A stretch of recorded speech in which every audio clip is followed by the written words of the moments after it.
Hello बच्चों, चलिए प्रश्न को पढ़ते हैं। हरित लवकों में क्लोरोफिल स्थित होता है। पहला है ग्रैना में, दूसरा है पारिनोइड में, तीसरा है स्ट्रोमा में, चौथा है दोनों ए एवं सी में। तो आइए देखते हैं इस प्रश्न का हल क्या होगा। सबसे पहले जो है इस प्रश्न में हम बात करेंगे मुख्य अवधारणा की। मुख्य अवधारणा इस प्रश्न में हमारे हो जाएगा हरित लवक। हरित लवक क्या होते हैं? ये एक प्रकार के कोशिकांग होते हैं। कोशिकांग होते हैं जो सुकेंद्रिक पादप कोशिकाओं में और शैवाली कोशिकाओं में पाए जाते हैं। हरित लवक प्रकाश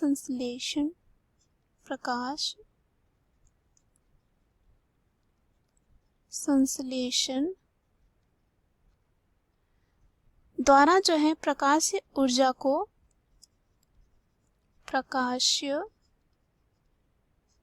ऊर्जा को रासायनिक ऊर्जा में बदल देते हैं, या कह सकते हैं परिवर्तित कर देते हैं। रासायनिक ऊर्जा में परिवर्तित करते हैं और इनका हरा रंग होता है क्योंकि इनमें जो है पर्णहरित रसायन होने के कारण होता है, जो प्रकाश संश्लेषण में बहुत ही ज्यादा आवश्यक होता है। माना जाता है कि नील हरित शैवाल नाम के जीवाणुओं से जो है हरित लवकों का विकास हुआ था। अब हम बात करेंगे कि हरित लवकों में क्लोरोफिल कहाँ स्थित होता है। तो चलिए हम इसके संरचना की बात करते हैं। हरित लवक के संरचना की बात करते हैं।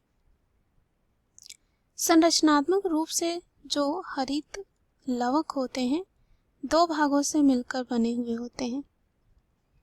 एक हम कह सकते हैं सीमा निर्धारक झिल्ली होता है।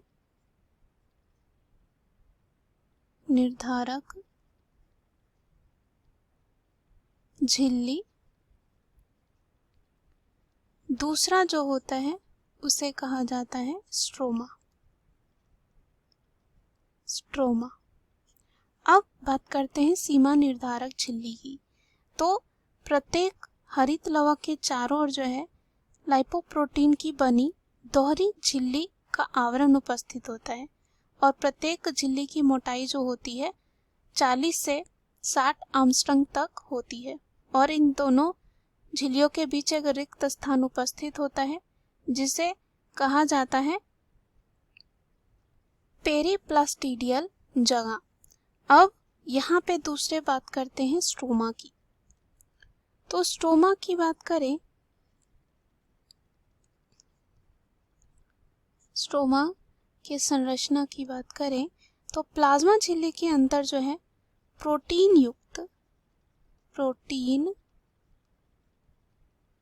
युक्त जलीय पारदर्शी पदार्थ भरा रहता है जिसे स्ट्रोमा कहते हैं। स्ट्रोमा में जो है स्टार्च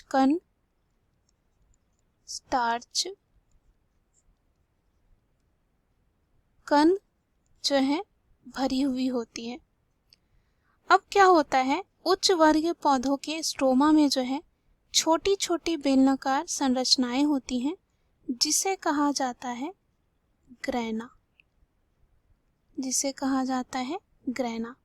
और प्रत्येक ग्रैनम में बहुत से जो है कह सकते हैं छोटे आकार के गोल आकार की झिल्ली नुमा थैलियां उपस्थित होती हैं जिसे थाइलाकॉइड कहा जाता है। और थाइलाकॉइड की बात करें तो थाइलाकॉइड के एक के ऊपर एक चट्टे नुमा व्यवस्थित रहती हैं और एक ग्रैनम में जो है थाइलाकॉइड की संख्या जो होती है वो होती है 50 तक की।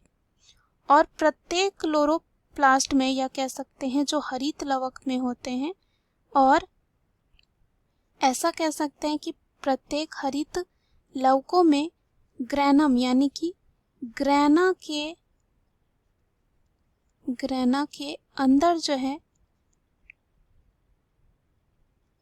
क्लोरोफिल या कह सकते हैं पर्णहरिम जो है उपस्थित रहता है।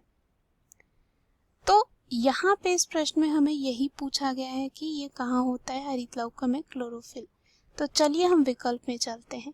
पहला है ग्रैना में, तो ये क्या हो जाएगा, इस प्रश्न का क्या हो जाएगा, सही उत्तर हो जाएगा, क्योंकि हमने देखा हरितलवकों में क्लोरोफिल ग्रैना में देखा जाता है।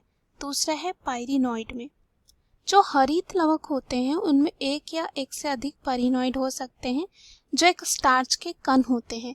तो हरितलवकों में क्लोरोफिल जो है पाइरिनॉइड में नहीं स्थित होता है, तो ये भी क्या हो जाएगा, गलत। तीसरा है स्ट्रोमा में, तो हमने देखा स्ट्रोमा में नहीं होता है। स्ट्रोमा में छोटी छोटी संरचनाएं बनी हुई होती हैं, उसको कहा जाता है ग्रेना, उसमें देखा जाता है क्लोरोफिल को। तो स्ट्रोमा क्या हो जाएगा यहाँ, गलत। डी है दोनों ए एवं सी में, यानी कि ग्रेना में और स्ट्रोमा में नहीं, ऐसा नहीं होता, ये सिर्फ ग्रेना में ही होता है। दिए गए प्रश्न का सही उत्तर है ए। आशा करती हूँ यह उत्तर आपको समझ में आया होगा। धन्यवाद।